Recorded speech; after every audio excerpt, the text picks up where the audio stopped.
welcome to bexbugoutsurvivor. Another bit of tailoring for you today, this time with a sleeping bag. We've looked at Bergens, we looked at different packs as well if you want to modify them or tailor them, but with this it's a sleeping bag and I want to transform it into a top quilt. My sleeping bag is housed inside this bivvy bag, so I will take it out, but first I'll show you the setup I have. Is the actual bivvy bag. This is the Thnx sleeping bag, and this is the multi-mat mummy shaped pad that I have actually inside the sleeping bag. And I know what you're thinking, if you leave your pad inside your sleeping bag it can get pretty tight, so I have two versions of the same bag. One is the extra wide and it's still pretty tight when you want to side sleep, leaving the pad or the inflatable on the inside. But I do tend to use sleeping bags quite differently. I like to use it upside down, so the hood that goes around the face is now a face shield, and I'm not breathing in the cold air. Everything is nice and warm. It can get too warm though, so I want the ability to actually cut a face port in the back of the hood, because I do use it back to front and I never use a zip. So in effect all this is upside down from my perspective. So let me turn it around. This is the bottom of the bivvy, how you would be using it. For me, a face shield. Same with the sleeping bag, it is a face shield. It's left unzipped and I'm lying directly on the pad. I need to cut a hole for my face somewhere in the back of the sleeping bag here. Now I can afford to take the zip off as well, because I never use the zip, so I can get scissors and chop out the zip. And then this side's kind of tuck under the pad there. Even when I roll and turn, it's not lifting off me, and I don't use pad straps with this particular setup. Let me take my hat off. So instead of it coming around my shoulders and zipping up, or as some people do, they can use the face port like a hood, it's not the best idea. I'd rather have it tight around my neck like that and just wear a beanie. But mine is always a face shield.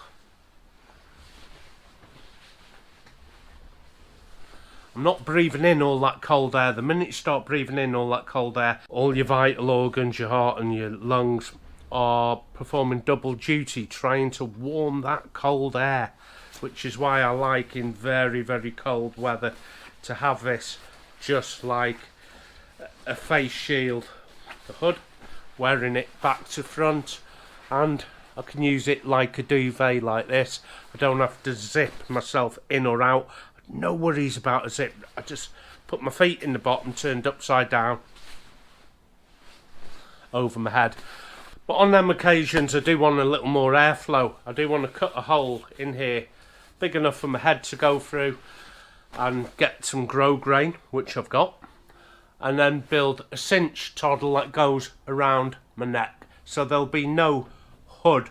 I'll still be wearing a hat because that's the way I prefer it, and then in the back of the hood here I can put a pillow, even if that's just a rolled up jumper, a rolled up jacket that I'm not using, to form a pillow, and it doesn't escape, it doesn't shoot off and then you wake up in the morning and you're not on your pillow. It'll always be there.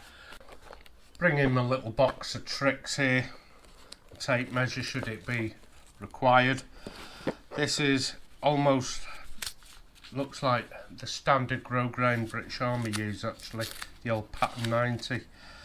I got it on a car boot, you know, so I don't know where you'd get yours, but that is grow grain. No plans to go by. This hasn't been done before. I've not seen anything anywhere else on YouTube or forums. I will have to adapt as I go along. The other alternative I had was to cut the sleeping bag in half and just make a 3/4 length or a half sleeping bag using my jacket as the top half, which was an option, and if I get another one of these bags cheap enough we can try that. The other option was to get the sleeping bag and take out all the insulation from the back. So there's the hood, open it up, take out all the insulation, row a stitching round and leave an area for this mummy pad to be slotted in once it's inflated, because the insulation on the bottom of the sleeping bag never insulates because you're compressing the insulation, and it has never ever worked on any sleeping bag compressing that insulation, which is why I kind of always like to have the pad or the foam inside the bag with me, because that is the insulating part. But I've opted for the one that goes over you like a duvet, which is called the top quilt. So let's fasten it up and draw around the aperture of the face hole.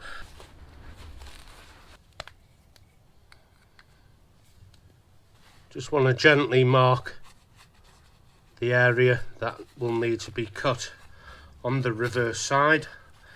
It's only a guideline at the moment. There's no way, as you can see, my head is going to fit through this aperture here.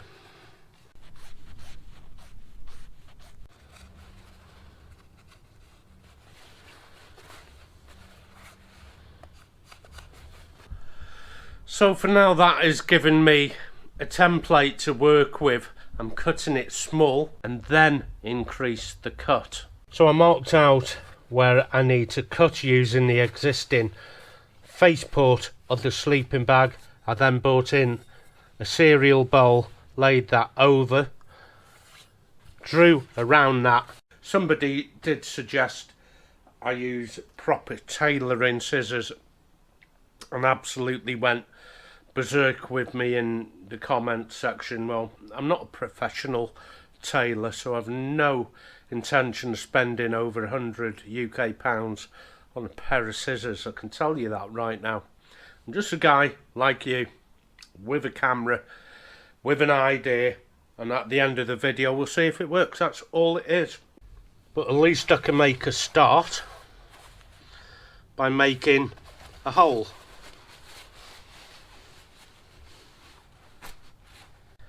So we'll have a look at what just interested me there once I've actually cut that little faceport out.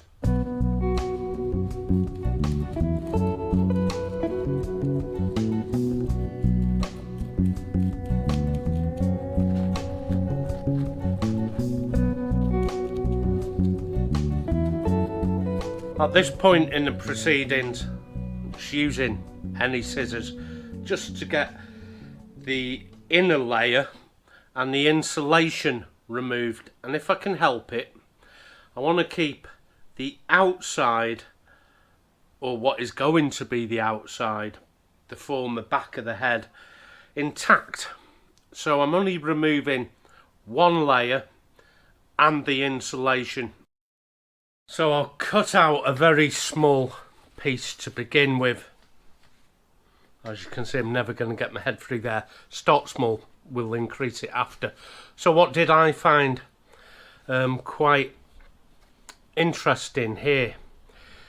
It looks like 2 layers of 67 gram per square inch Climb Shield Apex, back to back, sandwiched between 2 layers of nylon here. Now this nylon is called Thnx, and there are knockoff versions of this green stuff here.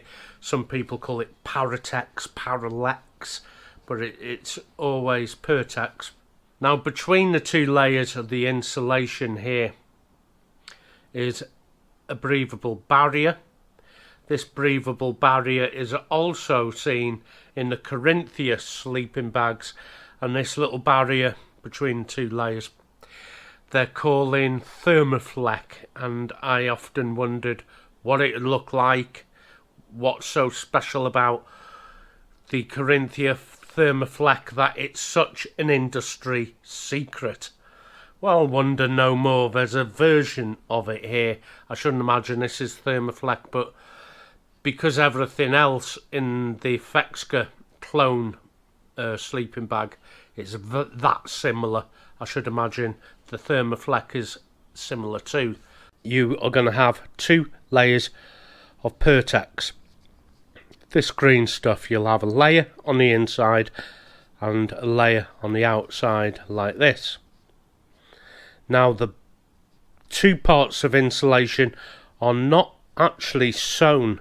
You can see the insulation is totally independent. Other sleeping bags will put a row of stitches straight across here and through the insulation, but that creates a really thin pinch point where you put the sew along there, and that pinch point creates cold air, so they pride themselves in not sewing that bit. Here's, it looks like 67 grams per square inch of climber shield. Now you might think this looks like ordinary chopped staple in your sleeping bag. It is far from it. It is not cotton woolly at all, and it's exceedingly strong, a lot stronger. You can't really pull that unless you put some proper pressure to it. But here is the Thermoflex I was telling you about, and you can hopefully see that little bit of reflective there. Now that is sewn in only to one part of the insulation there, so I may just make a folded hem into this all the way around there. Don't worry about that fuzzy edge, it'll keep it all in place till we decide how we're going to finish this off. I can test. My head goes through that, and room to spare around the neck. I might use some of that other material there to make a draft collar as well if we've got enough material left over. Let me just get some very quick and basic tacking stitches. So a tacking stitch, needle, thread, in, out, and weave it all the way around. Now those stitches won't be seen, and those stitches can be removed as well after the project, so it's in lieu of pinning it and putting a neater stitch in that will be seen, maybe a saddle stitch, all done by hand, no machine with this one by the way. I can get away with tacking stitches and it'll take about 2-3 minutes.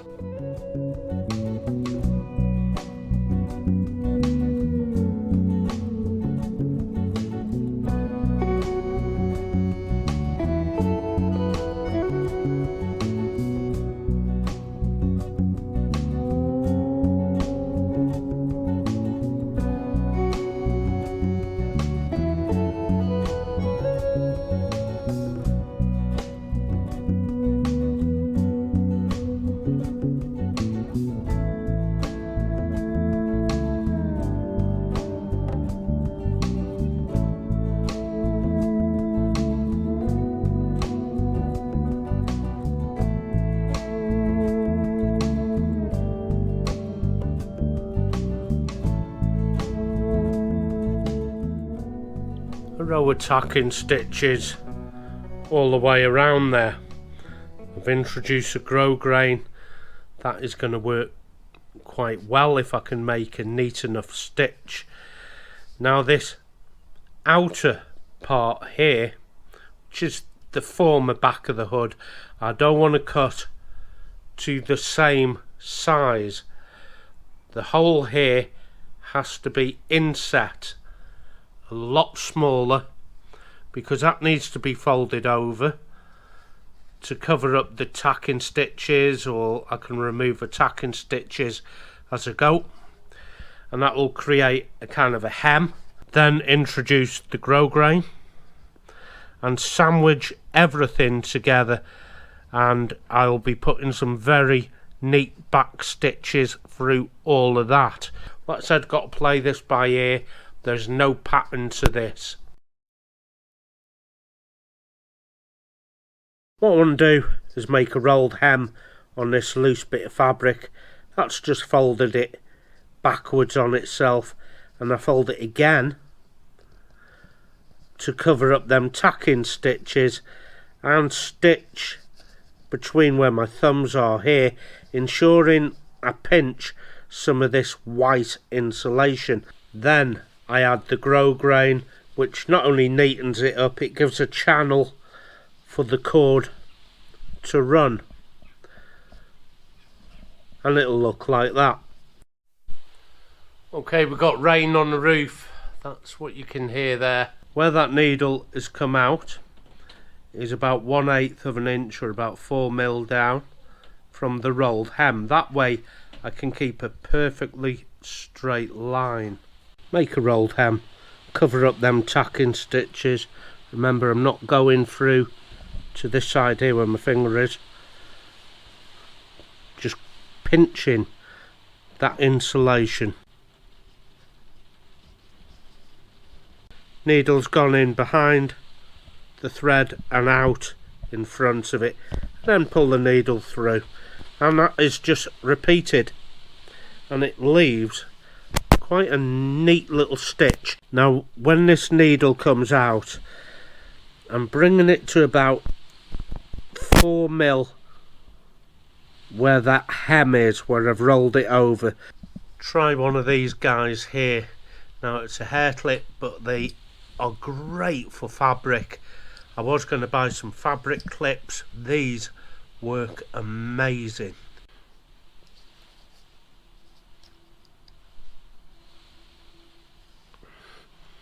That went surprisingly easy. I didn't expect it to. Go through some of the prior steps you just seen. Just reverse the video.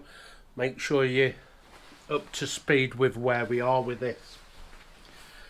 But now I have a really neat stitch. I'll try and get you close. I don't know, no, the light doesn't do it justice.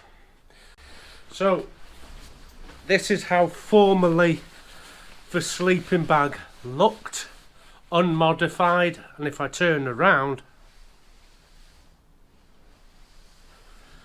I've got a bit of a hole in the back of the head. That's because now it's a top quilt. Just going round that dessert bowl is just enough. Now obviously any gaps I've got here, warm air's going to get out, cold air's going to get in. So what we do is get that grosgrain,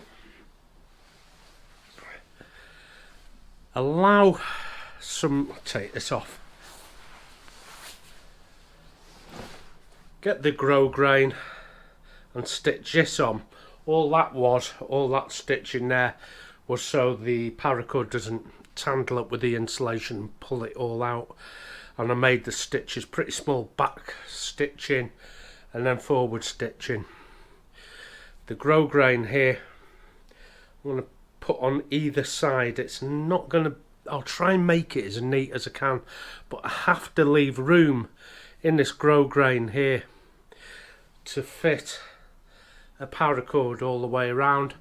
Once that's fitted, I'll get a little cinch toddle and then I can tighten up there. Now I'm not going to wear it like a hood, like a faceport, like a sleeping bag, and I don't use sleeping bags like that, yet alone the top quilt. You don't use them like that. It's designed to go over, cinched up. What about your head? It's going to be colder here, you're thinking. Well, have the sense to put a hat on, and it's exactly how you would do it with any over quilt that you're using when you're not using a sleeping bag. Okay, let's have a look. I'm going to attach this ready to run some cord through. I've already made a start on it here, coming all the way around, but you'll notice this grosgrain already has a couple of stitches that are hemmed in to the centre. That needs to be folded thusly over the existing work I'm doing. So we've already made the faceport here, and it's all very neatly tacked all along there, very fine stitches. So the two bits of stitching in the grosgrain sit right on top, and they're folded over either side, and that is what the cord is going to run through. And the stitch count is going 1 2 1 2 2 3 2 3 3 4 3 4 5 4 5 4 and so on. Of course, it might suit you to do a different stitch pattern of your choice. You may just choose to go from 1 to 2 to 3 to 4, but that leaves a gap, and it's a gap where the cord that's going to toddle around the faceport can come out. So you might want to fill in them gaps by then going 4 3 2 1. So you weave in one way and weave out the other. And I've done that before and it works well. But I am choosing a really solid stitch. So without it actually being finished off, you can see it just slipped over me like that, over my shoulders. It's so much more comfortable than zipping into it.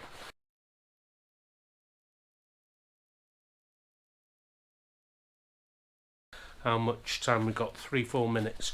Right, quick look at the faceport or the neck baffle, whatever you want to call it, and then we'll lay it out. I'll show you how I use it, and we'll trim off the zipper. And there's also opportunity to lose some weight out of this by cutting out the insulation that I took underneath the pad, because that's no longer required.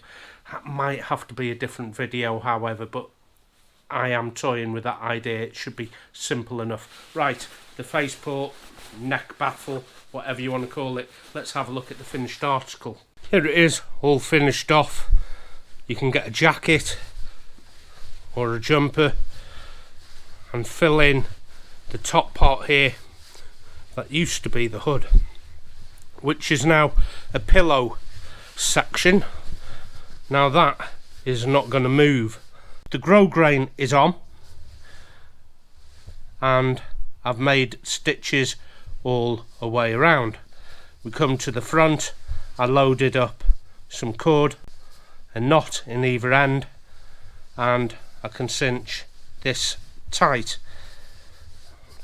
Let's pull some material up. Now that is really tight, you can see. If you make an OK sign, a little bigger than that.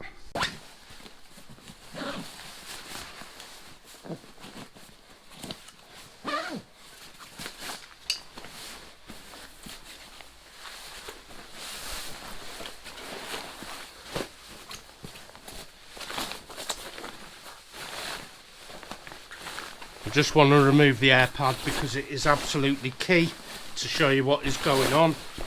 Ordinarily the whole deal is put inside a bivvy bag like this. Mummy shaped air pad I think is crucial for this. The slimmer end of your mummy pad goes down the bottom of your top quilt. Nice fit.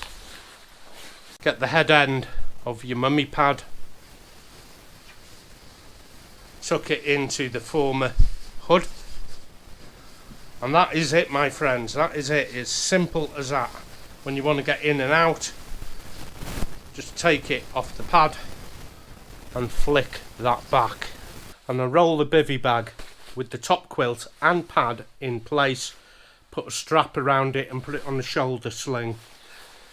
All in all, I've saved 2.1 kilos by not putting it in a sleeping bag, in a backpack, sorry, because that's how much just one of my backpack weighs.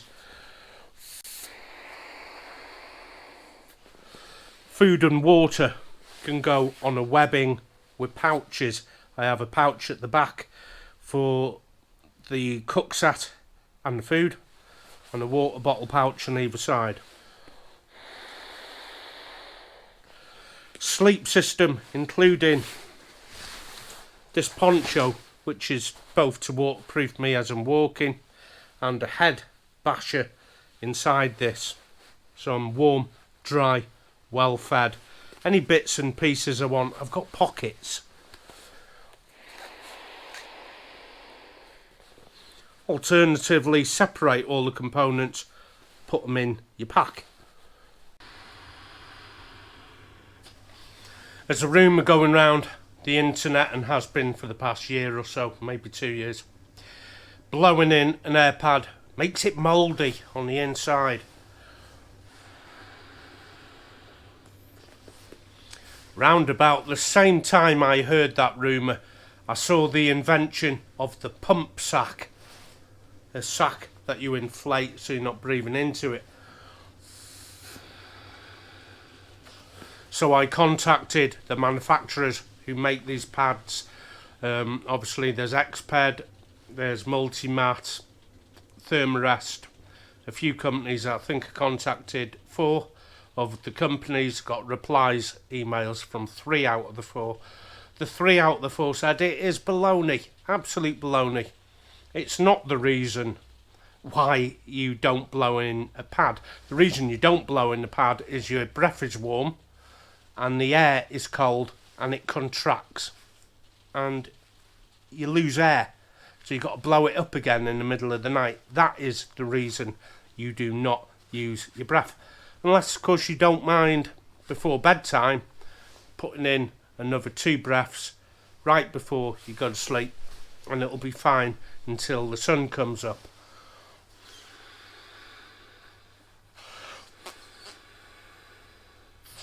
There's a guy on YouTube who even got a pair of scissors, cut one in half and shown you the inside.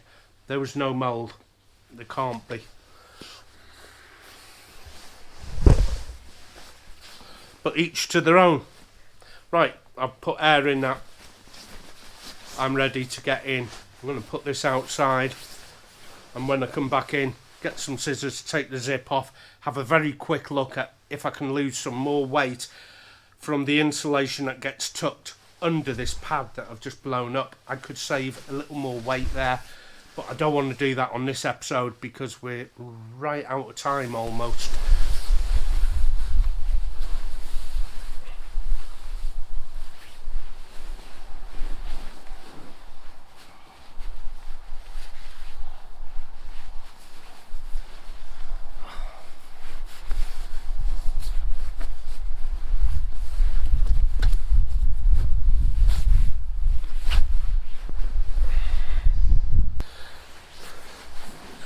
Now as I rotate from being a back sleeper and a side sleeper and I turn like that, I need to ensure this quilt doesn't make a draft and come off, so tuck it under the air pad, and I'm going to turn from being a back sleeper, side sleeper. Let's see what happens. Okay, I'm on my back. I'm going to put my back towards you.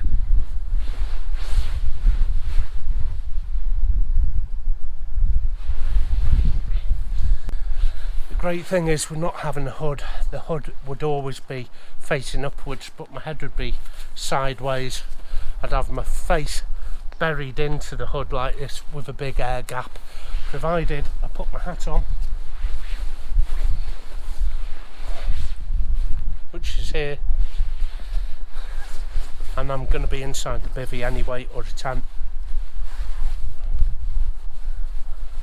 I'm always going to be warm like this. I can cinch up from the inside and make a tiny little breathing port, and that blocks a lot of wind, so let's try that. I could use it like an ordinary sleeping bag hood, but I don't like that, so let's tighten it up until there's only a breathing hole left. There you go. And a little spy hole as well.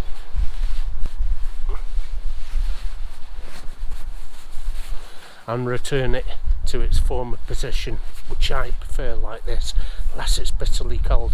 I'm going to put a couple of draw toddles on the cords. I think I've got a couple upstairs. Cut that zip off, we're done.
Anyway, that's the whole project complete. Now all this goes inside a bivvy bag, and I roll mine with a shoulder sling, but you could pack them all down individually, put them into stuff sacks, put all the stuff sacks in a big bag, put the big bag on your back. I'm going to leave that up to you, but I've got 2.1 kilos on a bag that only contains this. So for me it's futile, but for you, if you've got lots of extra things that you feel are absolutely vital for 1 or 2 nights, you're going to need your pack. I don't overload, I don't overthink it, I just want to be warm, dry and well fed, and this is what this rig does. So thanks for joining me on that, and I'll see you next time. Happy trails.